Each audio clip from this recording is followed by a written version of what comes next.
I never thought moving into that apartment would haunt me the way it does now. Back then, I just saw the price tag. It was unbelievably cheap. Too cheap, really. A fifth-floor unit in an old building on the edge of a small town in Ohio. The place had that unmistakable smell of old buildings. Stale cigarettes baked into the walls, a damp carpet odor that no cleaning could cover. The elevator groaned and rattled every time it moved, like it was crying out in pain. People in the lobby barely made eye contact, and the landlord seemed more interested in shoving the lease in front of me than answering questions. Still, I signed it. I figured the rent was low because of pests or water damage or maybe crime in the area, normal things. I told myself I could handle it. The first night, though, I realized I was wrong. I was lying in bed, boxes still stacked around the room, when I heard it. Footsteps. Small, quick footsteps, like a child running back and forth. They echoed directly above me, sharp and clear. At first, I smiled nervously, thinking there must be a family upstairs. But then it hit me. I was on the top floor. There was no one above me. The footsteps kept going, sometimes fast, like someone was sprinting, other times slow, dragging like bare feet shuffling across the floor. And then, faintly, I swear I heard a laugh, a child's laugh, high-pitched and short, echoing through the ceiling that wasn't supposed to have anyone above it. I pulled my blanket over my head, shoved my earbuds in, and blasted music until I fell asleep. But deep down, I already knew something was wrong with that apartment. The footsteps didn't stop after that first night. If anything, things got worse. Almost every night, around 3 a.m., I would wake up to a new sound. At first, I thought it was just part of living in an old building, the creaks, the groans, the pipes. But this was different. It sounded like nails dragging slowly across the inside of my walls. A faint screech, scritch, scritch that carried through the silence of the early morning.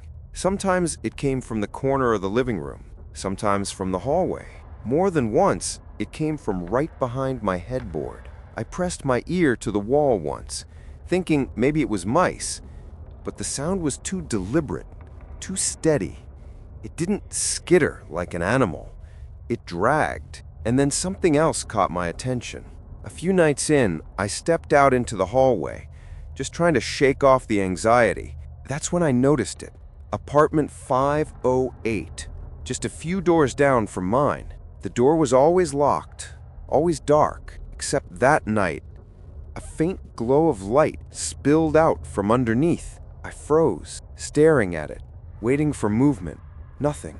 No sound, no shadows, just that pale strip of light in an otherwise dead hallway. The next morning, I asked the building's maintenance guy about it. I tried to sound casual, like I was just making conversation, but the look he gave me made my stomach sink. His face went pale, and he shook his head quickly. Apartment 508? Don't worry about it. Just leave it alone. That's all he said.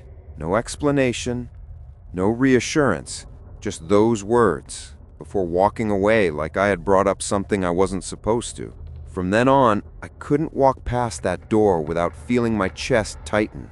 Every time, I expected it to creak open, or for someone to be standing there, watching. And still, every night, at 3 a.m., the scratching came back. Scritch, scritch, scritch. After a few weeks, it wasn't just the noises anymore. The apartment started to follow me into my sleep.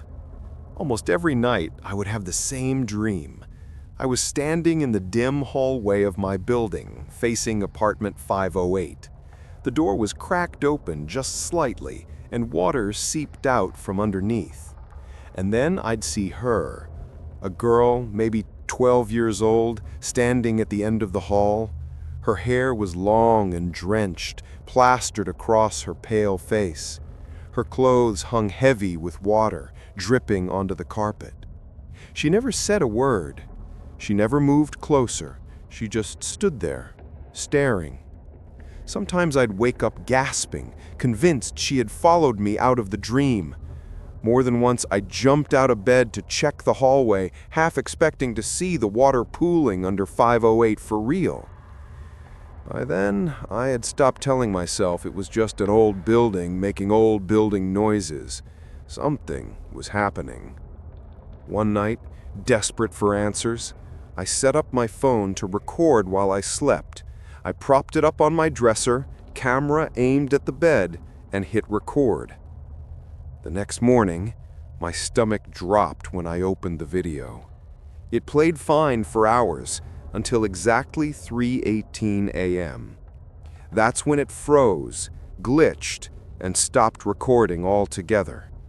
But right before it cut off, I saw something that made my blood run cold. The camera caught my bedroom door, and at 3:18, it slowly creaked open. No wind, no draft, no reason, just my door opening into the dark on its own. After the video, I couldn't rest. I needed to know what was happening inside that building, inside my apartment. I tore the place apart, looking for anything that could explain it. I checked under the bed, behind furniture, even inside the vents. Nothing. Finally, I turned to the closet, thinking maybe there were wires, cameras, or something left behind by the last tenant. At the very back, behind a loose shelf panel, I found a stack of old newspapers. They were yellowed, brittle, edges curling from age. My hands shook as I flipped through them. The first headline read, "Family vanishes without a trace in Building 5." Another said, "Young girl leaps to her death from 5th floor apartment." And another, "Former resident claims apartment 508 is haunted." Each article was more disturbing than the last. Every single one connected to the same apartment, 508. And everyone mentioned tragedy.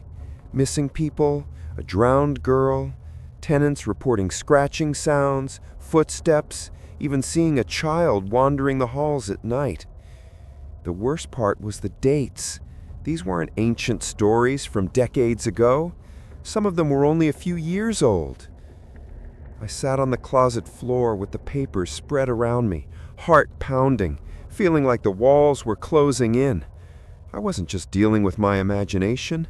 I was part of something that had been happening in that building for years. And if those articles were right, it wasn't over. That night, the scratching came back louder than ever. Scritch, scritch, scritch. After that night, I knew I couldn't stay there anymore. I didn't care about the lease, the deposit, or what excuses I would have to make. Something in that building was wrong. I started packing before the sun was even up, stuffing clothes into trash bags, shoving boxes into my car with shaking hands. Every sound made me jump. Every shadow in the hallway looked like it was moving. On my last trip down the hallway, I glanced at apartment 508 one final time. For the first time since I'd moved in, the door wasn't shut all the way. It was cracked open just slightly, darkness spilling out into the hall. I froze.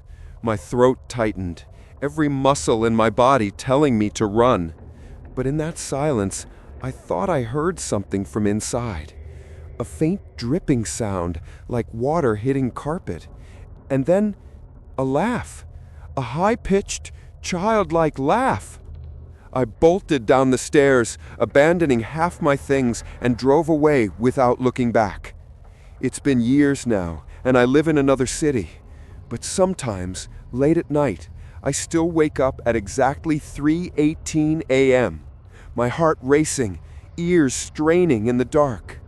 And every so often, just at the edge of hearing, I swear I can make it out. Scritch, scritch, scritch, like fingernails dragging against the walls.